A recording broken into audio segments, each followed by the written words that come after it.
El día que salí de esa sala del tribunal como hombre libre, sería el día en que mi hija perdería todo lo que me había robado. Respiré profundamente el aire frío de Vancouver, observando cómo la lluvia se deslizaba por la ventana de la oficina de mi abogado. 22 meses de eso es lo que me mantuvieron encerrado por un crimen que jamás cometí. 22 meses interminables, de paredes de concreto, luces fluorescentes que nunca se apagaban, y el sabor amargo de la traición, ese sabor que nunca abandonó mi boca. Mi nombre es Richard Holloway y tengo 63 años de edad. Durante 40 largos años construí Holloway Marine Supply desde la nada absoluta hasta convertirla en una de las empresas de suministros marítimos más respetadas en toda la Columbia Británica. Mi difunta esposa, Catherine, mi querida Catherine, y yo habíamos volcado todo en ese negocio, cada gota de sudor, cada sacrificio, cada noche sin dormir, cuando ella falleció hace 5 años, víctima del cáncer que la consumió. Lentamente me sumergía aún más profundo en el trabajo. Era todo lo que me quedaba, aparte de nuestra hija.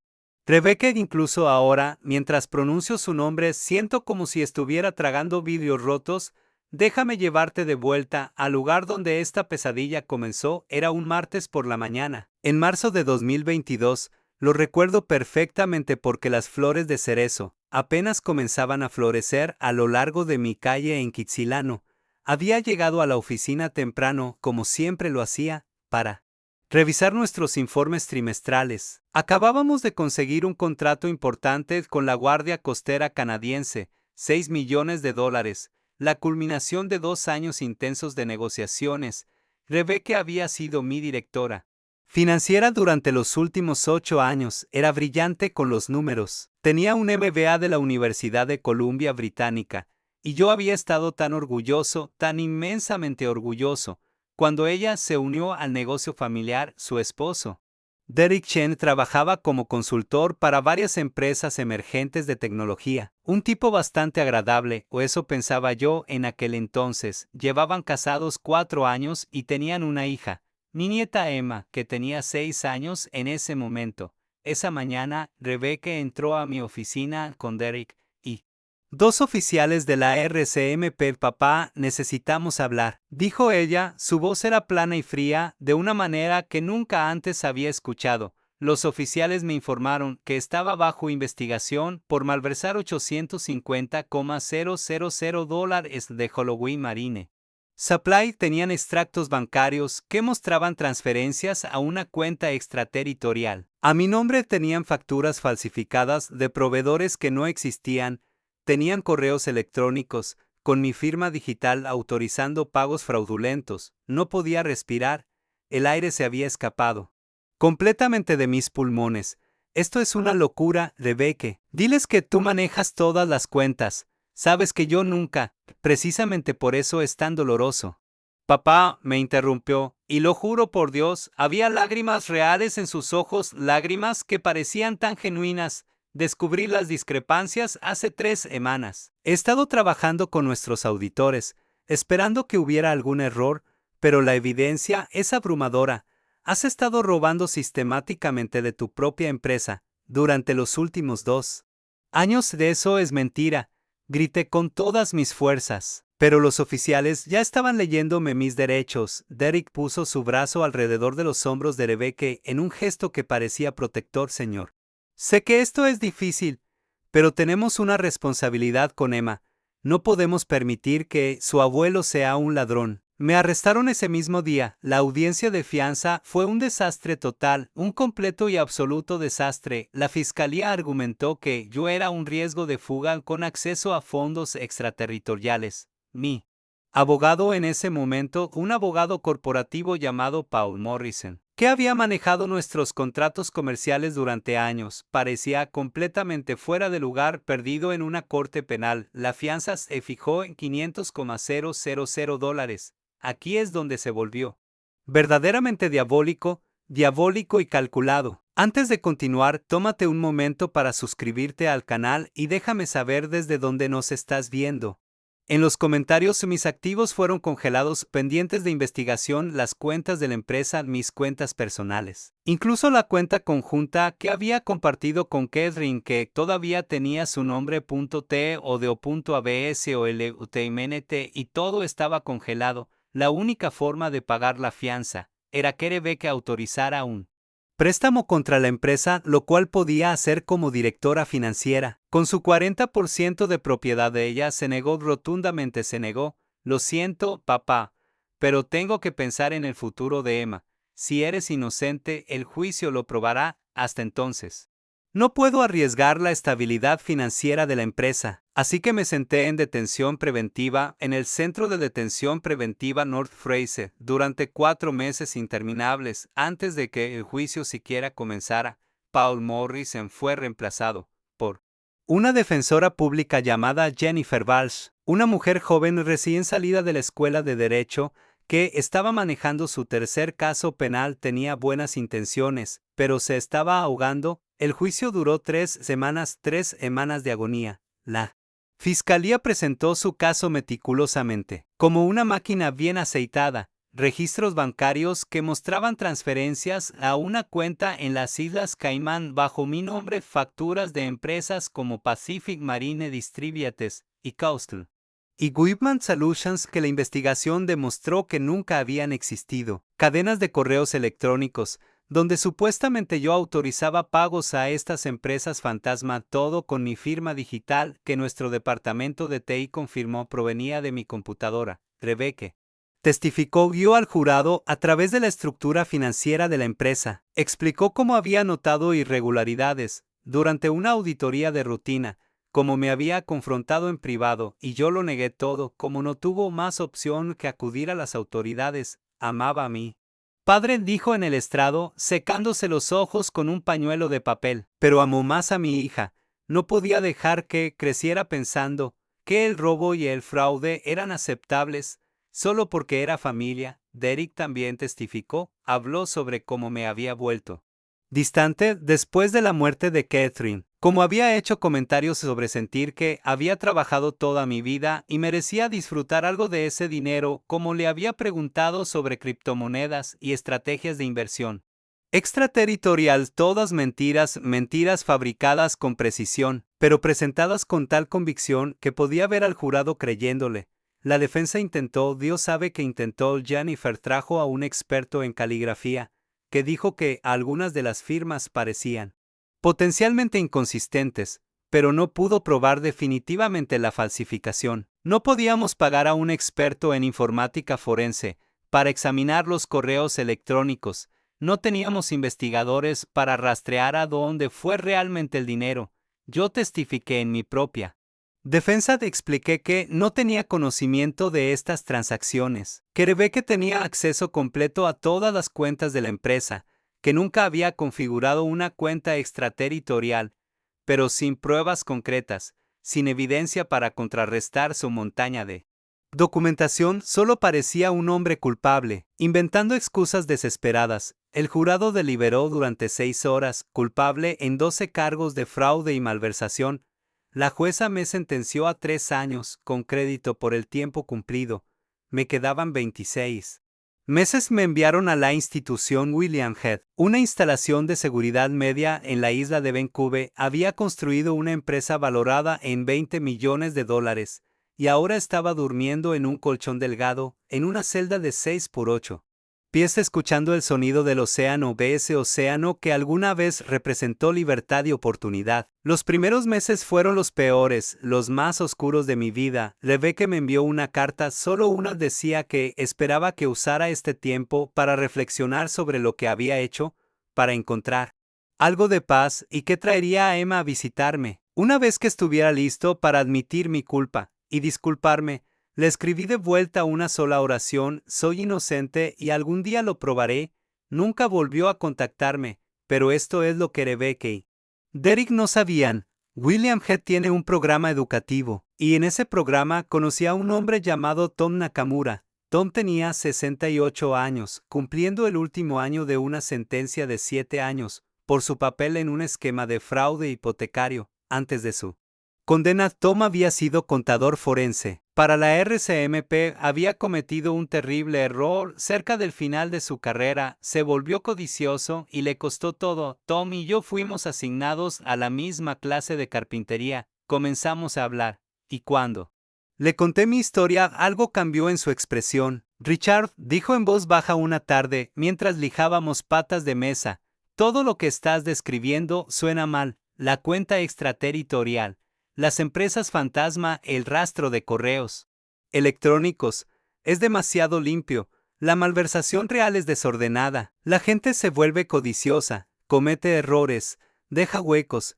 Esto suena como alguien que sabe exactamente cómo funcionan las investigaciones, y te tendió una trampa. Mi hija es directora financiera, no una maestra criminal, dije amargamente. Tal vez no, pero su esposo es consultor de tecnología. ¿Sabe algo sobre seguridad digital? Lo pensé. Derek realmente nos había ayudado a actualizar el sistema de correo electrónico de nuestra empresa hace 2 años. Dijo que mejoraría la eficiencia y la seguridad. Le había dado acceso administrativo para implementar los cambios. Tom se inclinó más cerca. Escúchame con atención. Necesitas un mejor abogado, y necesitas a alguien que pueda hacer trabajo forense real, pero como no puedes pagarlo, necesitas convertirte en tu propio investigador. Puedo enseñarte qué buscar. Durante los siguientes 18 meses, Tom me enseñó todo lo que sabía, cómo rastrear dinero a través de corporaciones fantasma, cómo identificar falsificaciones digitales, cómo detectar patrones en documentación fraudulenta. Pasamos horas en la biblioteca de la prisión usando mi acceso limitado a la computadora para investigar casos de fraude corporativo, para entender las técnicas que usaban los fiscales y los errores que cometían los criminales. Tom me mostró cómo presentar solicitudes de libertad de información para obtener copias de toda la evidencia usada en mi juicio. Revisamos cada extracto bancario, cada factura, cada correo electrónico con un peine de dientes finos, y encontramos las grietas, las fisuras. En su plan perfecto, la cuenta extraterritorial había sido abierta, usando la información de mi pasaporte, pero Tom notó la fecha de apertura de la cuenta, 14 de febrero de 2020. Yo había estado en Toronto toda esa semana en una feria comercial marítima. Tenía registros de vuelos, recibos de hotel, incluso fotos de la conferencia que le había enviado a Catherine antes de que se enfermara. No había manera de que pudiera haber abierto una cuenta en las Islas Caimán en esa fecha, era físicamente imposible. Las facturas de las empresas fantasma todas tenían inconsistencias sutiles de formato. Las fuentes eran ligeramente diferentes de nuestras facturas legítimas de proveedores. Los números de registro de la empresa, cuando los buscamos, pertenecían a empresas reales, pero en provincias diferentes. Alguien había copiado números comerciales legítimos y los había adjuntado a nombres falsos. Los correos electrónicos fueron la prueba contundente. La pistola humeante. Tom me enseñó sobre metadatos, la información oculta en cada archivo digital. Presentamos una solicitud para el informe forense digital completo. Cuando finalmente llegó, Tom casi saltó de su silla. Mira esto, dijo, señalando una línea de código que no podía entender. Los metadatos del correo electrónico muestran que fueron creados desde tu computadora. Sí, pero mira la marca de tiempo y la dirección IP. Estos correos supuestamente se enviaron durante el horario comercial, pero la dirección IP muestra que vinieron de una ubicación residencial en West Vancouver. ¿Dónde viven Rebecca y Derek? West Vancouver, susurré. Las piezas comenzaban a encajar. Ahora mira las fechas. Febrero a noviembre de 2020. Compara esas con tu calendario. ¿Dónde estabas tú?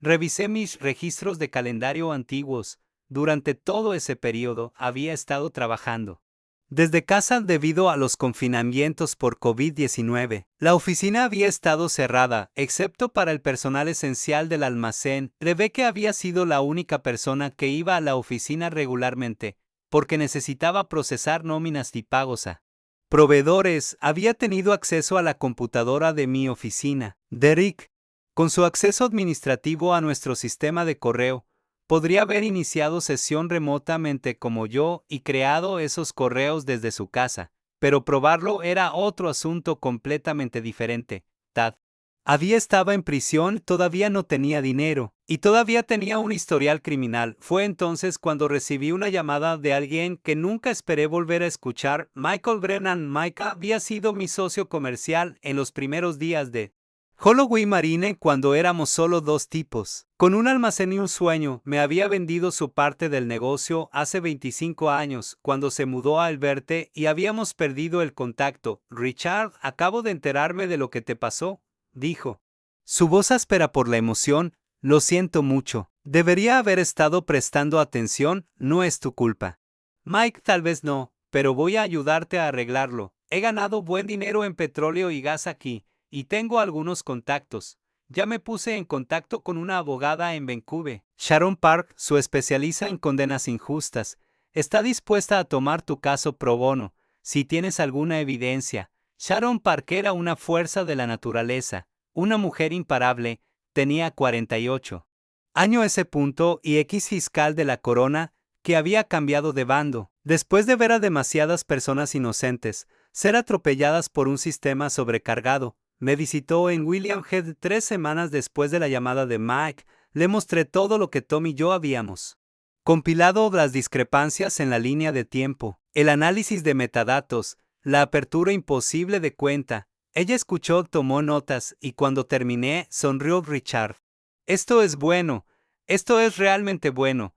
No es suficiente para una apelación todavía, pero es suficiente para comenzar una investigación adecuada. Voy a necesitar que confíes en mí y seas paciente.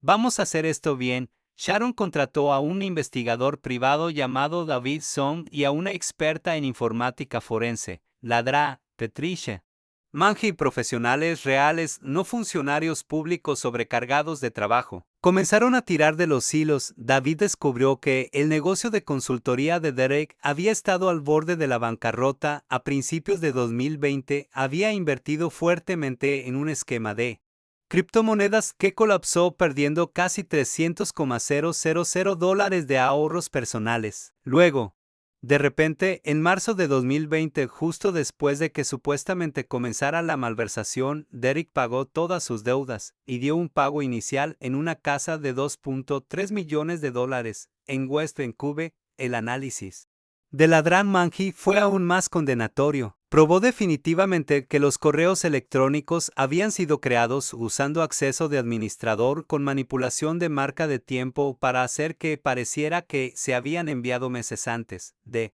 lo que realmente fueron. El registro de IP mostró que alguien en la dirección del hogar de Rebecca y Derek había accedido a la computadora de mi oficina remotamente en 47 ocasiones diferentes, siempre cuando yo no estaba allí, pero el verdadero avance vino de una fuente inesperada. Sharon había citado al Banco de las Islas Caimán para rastrear a dónde habían ido realmente los $850,000. Tomó meses y múltiples órdenes judiciales, pero finalmente llegaron los registros. El dinero había sido transferido a 3 cuentas diferentes. Una pertenecía a una empresa numerada en Delaware, que David rastreó hasta Derek. La segunda fue a una cuenta de inversión a nombre de soltera de Rebecca. La tercera, y esto hizo que mi sangre se helara, había sido transferida a un fondo universitario. Para Emma, habían robado de mí y lo pusieron a nombre de su hija, sabiendo que, incluso si los atrapaban, recuperar dinero del fondo educativo de un menor sería casi imposible. Cumplí 22 meses antes de que Sharon presentara una apelación basada en nueva evidencia. La fiscalía luchó, por supuesto, no querían admitir que se habían equivocado, pero el informe forense de Ladran Manji era inatacable, y la investigación financiera de David mostró un rastro claro desde mi empresa hasta el enriquecimiento personal de Derek y Rebecca. La audiencia de apelación se fijó para octubre de 2024. Me transportaron de regreso al tribunal en Vancouver, usando el mismo traje con el que me habían arrestado, ahora 2 tallas más grande porque la comida de la prisión me había derretido el peso. Sharon presentó nuestro caso metódicamente, la línea de tiempo que probaba que no podía haber abierto la cuenta extraterritorial, la informática forense que mostraba la manipulación de correos, los registros financieros que mostraban la riqueza repentina de Derek y Rebecca, los registros de IP que probaban el acceso remoto desde su hogar. El fiscal de la corona, una persona diferente a la que me había condenado, se veía genuinamente perturbado mientras la evidencia se acumulaba. Durante un receso, Sharon me dijo que se había acercado a ella para hacer un trato.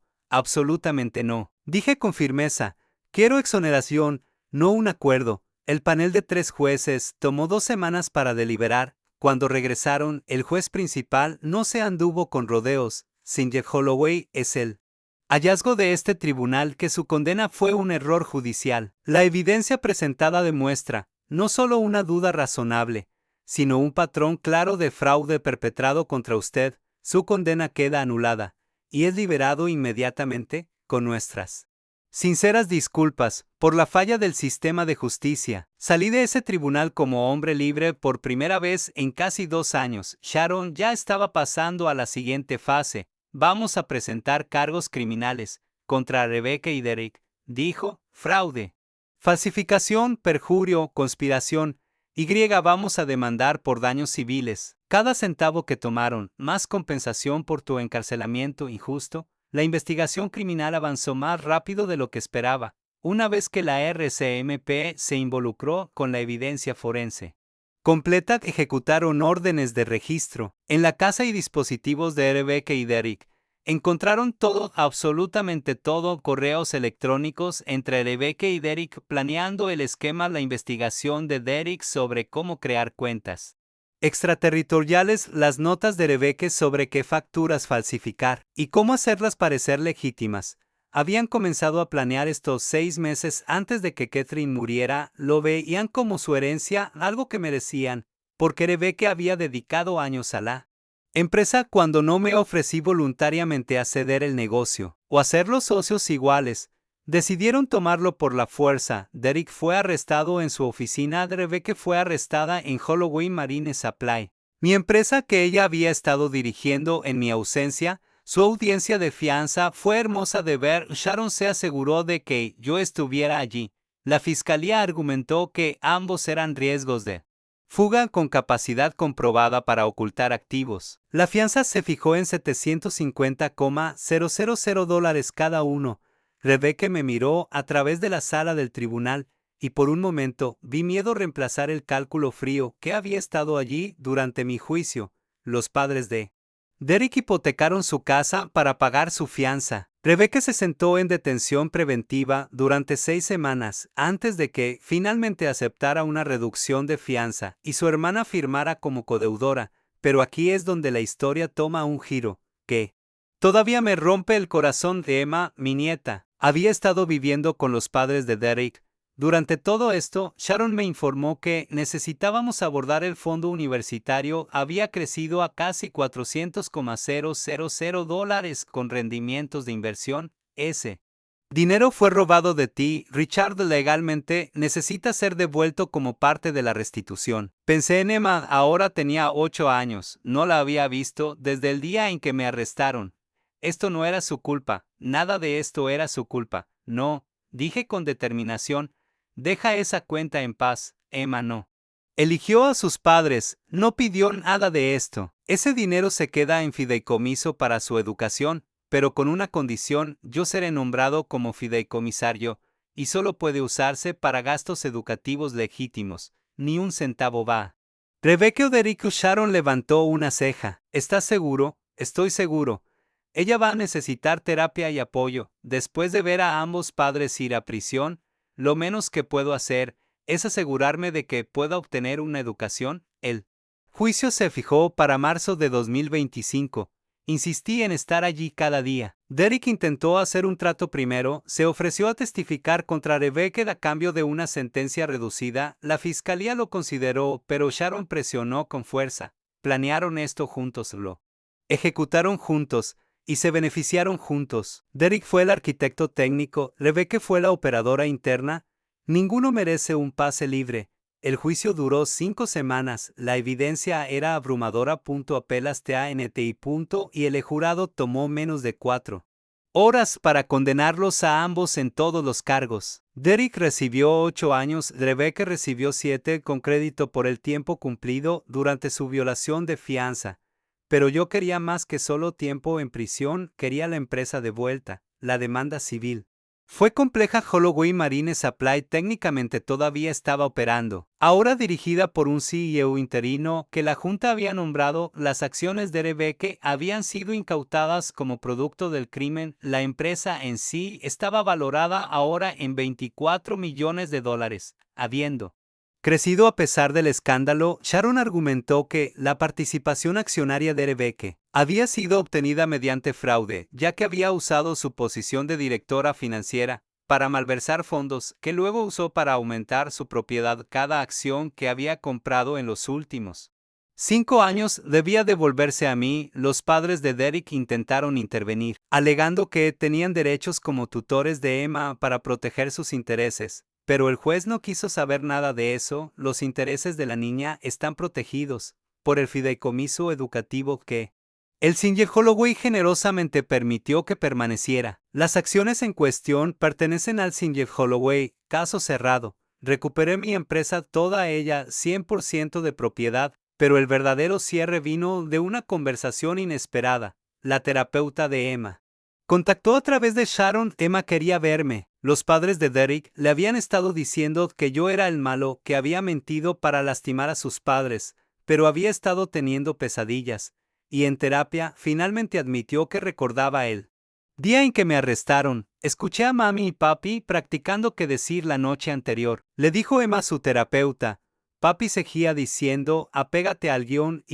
Mami estaba llorando. No entendí lo que significaba, pero sabía que algo estaba mal. Sharon organizó una visita supervisada en un lugar neutral. No había visto a Emma en más de 2 años. Ahora era más alta, su cabello más largo, y tenía los ojos de Catherine. Corrió hacia mí y me abrazó tan fuerte que apenas podía respirar. Lo siento, abuelo, sollozó. Lo siento que te hayan lastimado. Lo siento que les creí. Oh, cariño, no tienes nada de qué disculparte, dije, sosteniéndola cerca. Nada de esto es tu culpa. Ni un solo pedacito. ¿Odias a mami y papi? Respiré profundamente. ¿Cómo le explicas a una niña de 8 años que puedes odiar lo que alguien hizo? Mientras todavía entiendes que son sus padres, estoy muy enojado por lo que hicieron. Me lastimaron gravemente. Hicieron elecciones que también te lastimaron a ti, pero tú puedes amarlos de todos modos. Son tus padres. Esto es complicado, y está bien que tengas sentimientos complicados. Todavía puedo verte, aunque estén en la cárcel de Emma. Quiero verte tanto como sea posible, si eso está bien para ti, asintió, las lágrimas todavía corriendo por su rostro. Te extrañé, abuelo. Te extrañé muchísimo. Comenzamos a tener visitas semanales. Los padres de Derek lo combatieron al principio, pero el juez de la corte familiar se puso de mi lado una vez que Emma expresó sus deseos. Claramente reconstruí mi relación con mi nieta. Una tarde de sábado a la vez, íbamos a Science World o caminábamos por Stanley Park o simplemente nos sentábamos en mi sala y hablábamos. Le conté historias sobre su abuela, sobre construir el negocio, sobre todas las cosas que quería que supiera, sobre su familia antes de que la traición lo envenenara todo. En cuanto a Holloway Marine Supply, hice algunos cambios importantes. Contraté a una nueva directora financiera, una mujer meticulosa llamada Janet Crawford, que había trabajado para PricewaterhouseCoopers durante 20 años. Implementé nuevos procedimientos de supervisión, controles y equilibrios que harían imposible que una persona moviera dinero sin múltiples aprobaciones. Establecí una fundación a nombre de Catherine para proporcionar becas a estudiantes que buscan carreras marítimas, y cambié mi testamento. Todo va para Emma ahora, retenido en fideicomiso hasta que tenga 30 años, con fideicomisarios profesionales para administrarlo,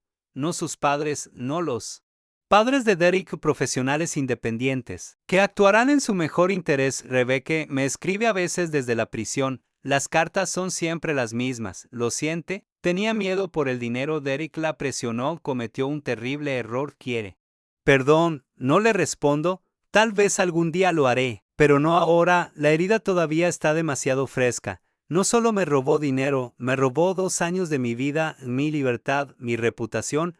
Estuvo dispuesta a dejarme morir en prisión antes que admitir lo que había hecho. De eso no es un error, de eso es una elección. Derek también escribe, pero sus cartas son diferentes, culpa a todos menos a sí mismo.